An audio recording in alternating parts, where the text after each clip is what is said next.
Here's another leadership tip from the example of Jesus in the books of John and Luke.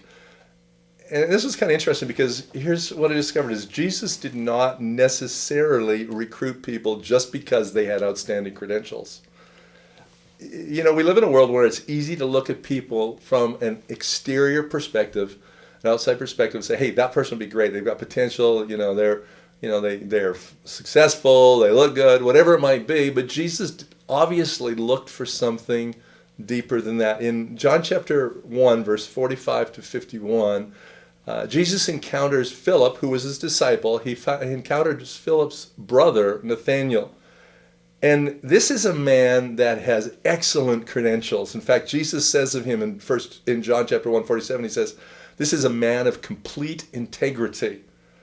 In fact, in my opinion, I think he probably would have been a better option than Judas. And yet Jesus did not recruit him. He didn't ask him. He didn't ask him to follow him. Even though he was interested, he didn't ask him. I don't know exactly why Jesus didn't recruit Nathaniel, but the fact that Jesus didn't recruit Nathaniel says to me that Jesus didn't call people to follow him just because they had excellent credentials. Sometimes as leaders, we're looking in the wrong places for our team.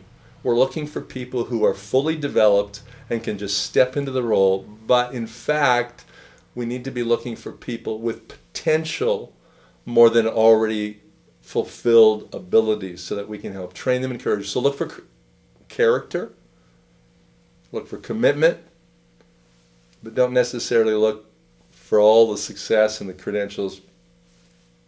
Even though Nathaniel's credentials were good, Jesus did not recruit him, so there must be something else other than just good credentials.